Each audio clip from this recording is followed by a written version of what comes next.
Kita ngaji surah An-Nahl ayat 119 sampai 123. Summa inna rabbaka, summa kemudian, inna rabbaka sesungguhnya Tuhanmu, lilladzina kepada orang-orang amilu yang melakukan as-su'a keburukan,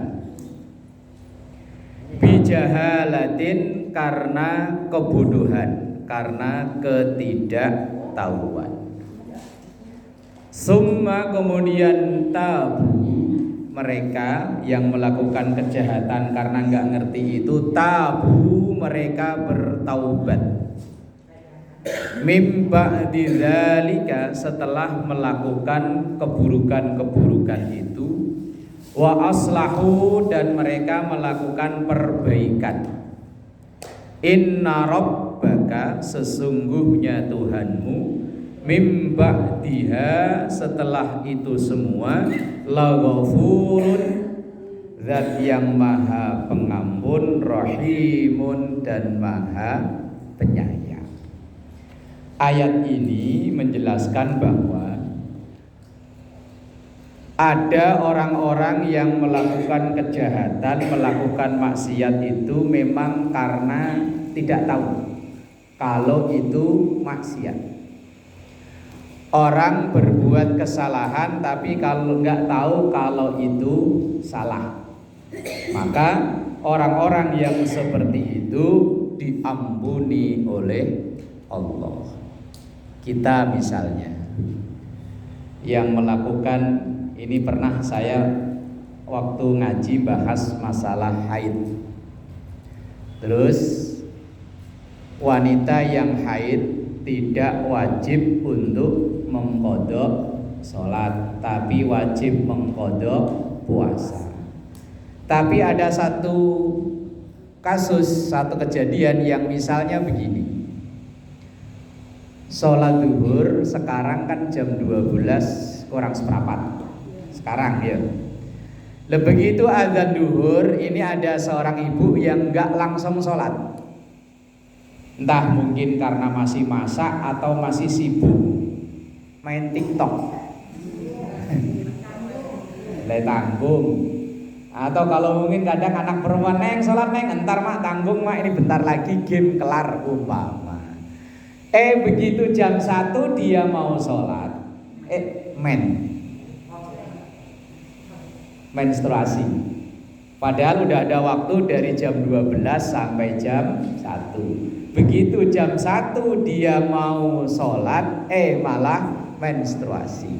Maka sholat zuhur yang ini nih, nanti kalau mennya sudah selesai maka wajib diqadha. Lah ketika saya menyampaikan itu, ada di antara jamaah, lupa kok saya nggak tahu, setahu saya pokoknya kalau udah men ya nggak wajib qadha. Lah iya, memang kalau sudah men nggak wajib qadha, cuman zuhur yang satu itu tadi datang waktu zuhurnya sebelum datangnya men, maka kalau itu maka wajib diqadha. Lah terus saya yang udah dulu-dulu gimana? Ya itu termasuk kesalahan, tetapi karena didasari bijahalatin tadi itu ayatnya kan, orang yang melakukan kesalahan tapi karena bijahalatin, dengan ketidaktahuannya. Kemudian ia sumatabu, kemudian ia bertaubat, wa asmim ba'dzalika wa aslahu, dan ia melakukan perbaikan. Maka yang seperti ini langsung diampuni oleh Allah Subhanahu wa ta'ala. Maka dalam makolahnya atau ucapannya Syekh Abdul Qadir Al-Jailani, beliau bilang begini, berhusnudzonlah kepada siapapun, termasuk kepada orang yang dalam tanda kutip ahli maksiat, yang kita lihat dia sehari-hari itu kayaknya kok maksiat aja. Kalau siang main judi, kalau malam mabuk, ntar di waktu yo main perempuan umpama. Wis pokoknya semua dosa dia jalani. Kita wajib tetap berhusnudzon. Siapa tahu dia melakukan itu karena memang tidak tahu, atau suatu saat ia taubat dan dia bisa menjadi lebih baik daripada kita. Nah itu saking kita disuruh husnudzon, berprasangka baik. Lah ayat ini juga menerangkan betapa maha pengampunnya Allah. Dulu para sahabat yang pada menyekutukan Allah, pada nyembah berhala, nyembah patung, itu kan gara-gara ya karena memang tidak tahu atau belum tahu. Maka begitu agama Islam datang, mereka masuk Islam, maka semua dosa-dosanya yang hablum minallah pemutihan alias dihapus. Tapi kalau dosa yang sesama kita begini, kalau belum urusannya selesai ya belum. Tapi kalau dosa yang hablum minallah pemutihan. Nah ini ayat yang ke-119, bahwa Allah itu akan mengampuni orang-orang yang melakukan kesalahan karena memang nggak tahu. Kemudian ketika ia udah tahu, kemudian taubat. Setelah taubat wa aslahu, melakukan perbaikan.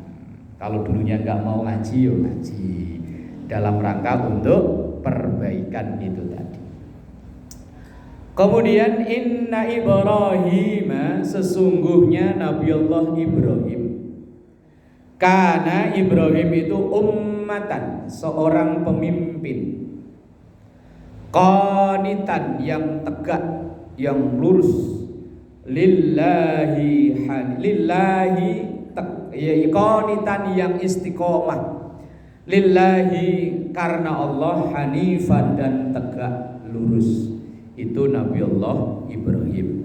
Walam yaku, dan sekali-kali Nabi Allah Ibrahim itu tidak termasuk minal musyrikin, orang-orang yang menyekutukan Allah.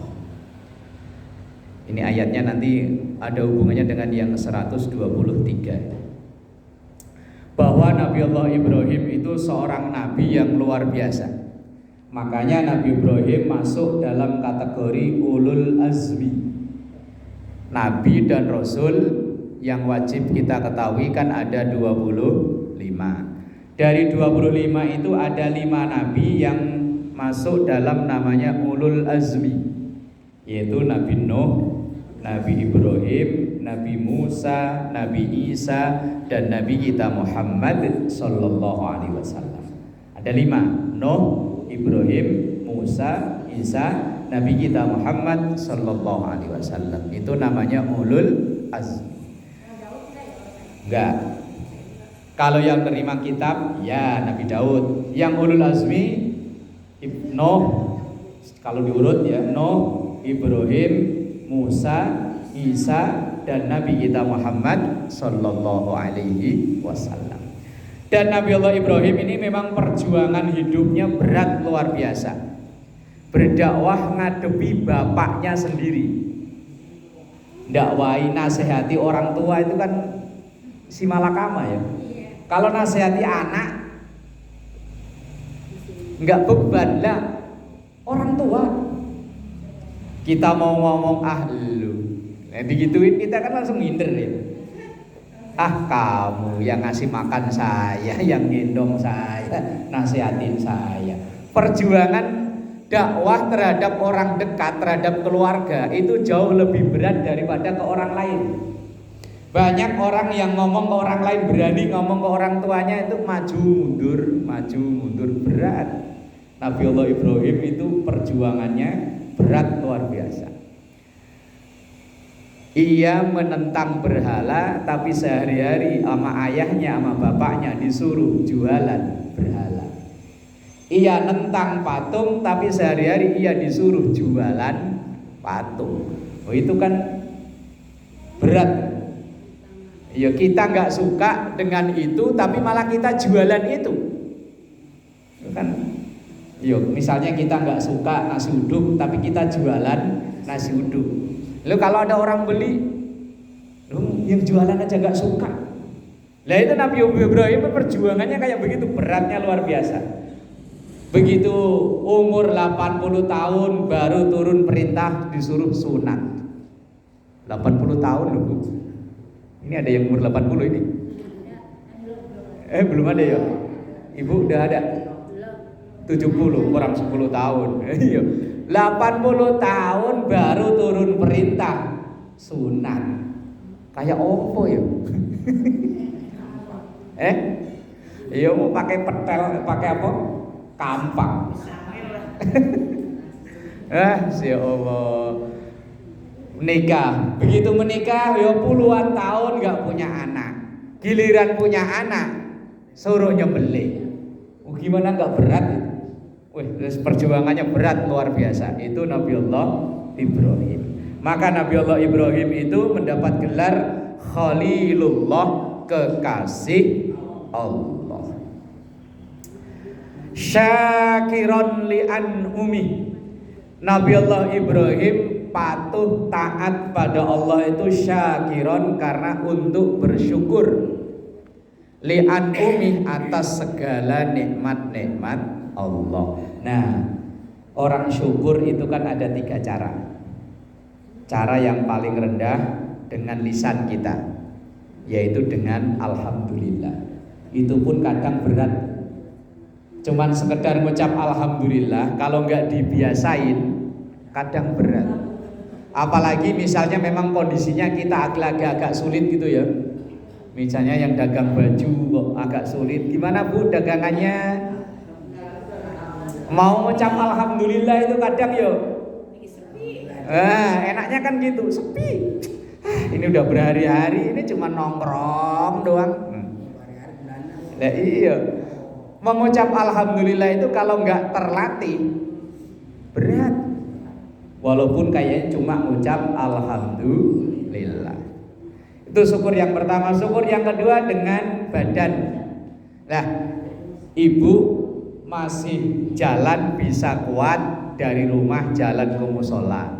Ini dalam rangka untuk syukur, masih kaki buat jalan. Sholat bisa berdiri, kemudian ibu sholatnya berdiri. Itu sebagai bentuk syukur. Kita punya rezeki walaupun mungkin gak banyak, sedekah itu sebagai bentuk syukur. Syukur itu gak harus ngundang banyak orang kemudian tahlilan macam-macam, gak harus begitu. Kita mengerjakan tugas sehari-hari dengan sebaik mungkin, itu udah termasuk bagian dari syukur. Ini mata masih bisa ngelihat, ya alhamdulillah. Setelah alhamdulillah kita gunakan buat melihat ini. Ini bentuk bagian dari syukur. Kuping alhamdulillah pagi-pagi kok masih bisa denger cucu nangis, suara gelundang-gelundang, oh berarti masih normal. Yo buat dengerin ayat-ayat Quran, buat dengerin pengajian, ya kadang buat dengerin orang ngomel juga. Loh kan nggak bisa dihindari toh.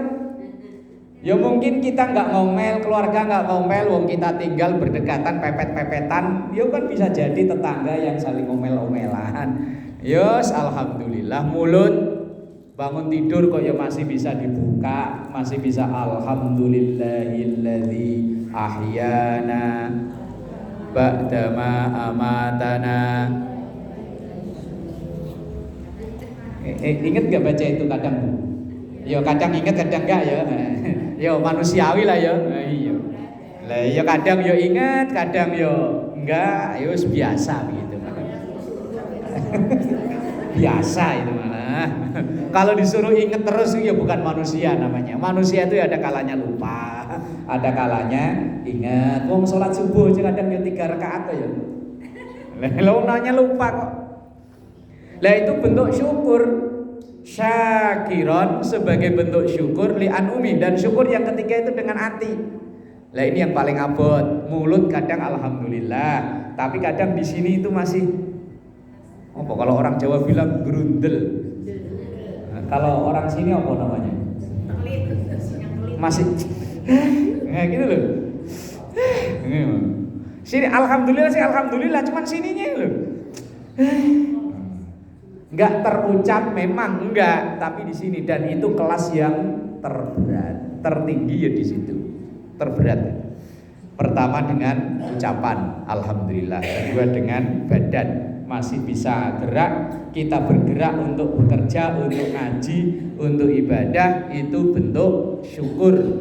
Kemudian dengan hati. Lah Nabi Allah Ibrahim taat semua perintah Allah itu ya syakiron. Lah, ada riwayat Rasulullah Shallallahu Alaihi Wasallam pernah satu hari itu hampir semalam suntuk sholat gak berhenti. Yes, entah berapa rakaat. Lah, yang namanya Aisyah istri ya manusiawi itu ya. Istri itu kalau malam ya kadang ya pengen dibelai-belai sama suaminya. Lah ini sholat kok gak kelar-kelar, ini gimana ini? Lah menjelang subuh ini Aisyah yang memberanikan diri, ya Rasul, kok sholatnya nggak berhenti sih? Kan panjenengan itu udah dijamin diampuni oleh Allah, dijamin surganya Allah. Lah kok sholatnya masih segitu-segitunya, nggak berhenti. Lah jawaban Nabi apa? Saya ibadah ini sebagai bentuk syukur, afala akuna abdan syakura. Saya ibadah ini sebagai bentuk syukur. Lah Rasul yang dijamin pol-polan masuk surga aja sholatnya kayak gitu ya. Kita sholat tarawih yang 20 aja kalau bisa ditawar kok. Kalau bisa ditawar 8, kalau nggak bisa ditawar 8 ya cepetin dah. Biar agak cepetan. Syakiran li anumi ijtabahu wa hadahu ila siratim mustaqim. Ijtabahu, Allah memilihnya, wa hadahu, dan Allah memberikan petunjuk kepadanya, ila siratim mustaqim, ke jalan yang benar, ke jalan yang lurus. Kalau orang mau syukur kayak Nabi Allah Ibrahim itu, maka wa atainahu fid dunya hasanah. Allah akan memberinya kehidupan dunia itu hasanah. Baik. Kita hidup jadi enggak genah Indonesianya apa ya? Enggak jelas. Itu kan karena kurang syukur. Orang sampai pontang-panting gak karuan itu kan kadang karena kurang syukur. Wong kalau nuruti kebutuhan kita itu kan butuh kita gak banyak ya. Yang banyak itu keinginan. Kalau butuh kita makan berapa sih butuhnya? Apalagi udah usia-usia segini nih. Lah iya makan paling seberapa sih? Lah iya makan paling kalau kita sendiri nih setengah liter habis gak sehari? Gak habis yuk. Alah iyo. Setengah liter gak habis loh. Simpenan beras tinggal 10 liter kok man udah pusing. Wah beras tinggal 10 liter. Udah pusing padahal yang dimakan setengah liter aja gak ada. Yang kita makan sehari ini kalau dirupiahkan nyampe gak 50.000?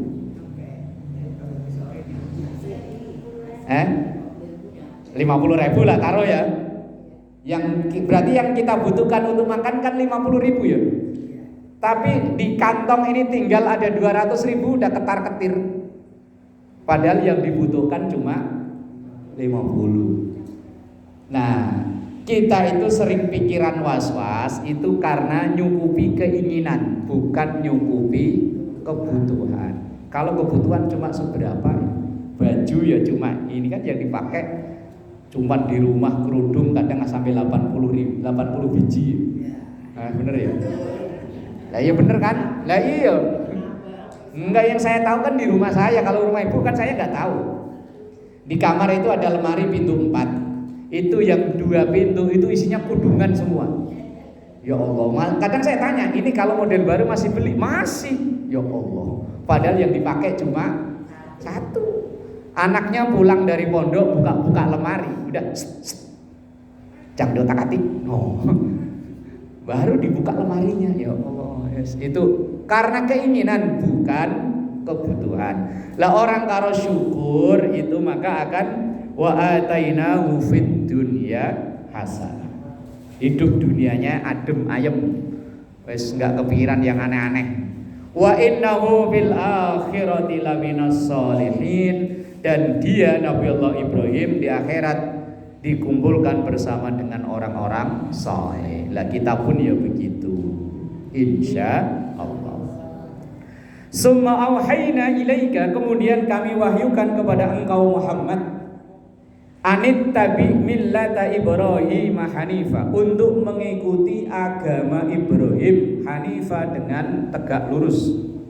Terbukti banyak ajaran agama kita ini, agama Islam, yang mengadopsi, yang mengikuti ajaran Nabiullah Ibrahim. Contohnya sunat itu tadi, itu kan yang mengikuti Nabi Ibrahim. Kurban yang mengikuti Nabiullah Ibrahim. Haji, umroh, dari awal sampai akhir itu ya mengikuti Nabi Ibrahim.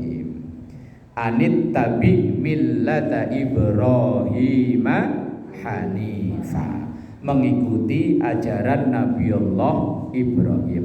Wa ma kana minal musyrikin, dan sekali-kali tidaklah Nabiullah Ibrahim itu termasuk orang-orang yang menyekutukan Allah. Maka sebagai hormatnya umat Nabi Muhammad kepada Nabiullah Ibrahim, setiap kita sholat kita sebut nama Nabi Ibrahim di sholawat tahiyat akhir.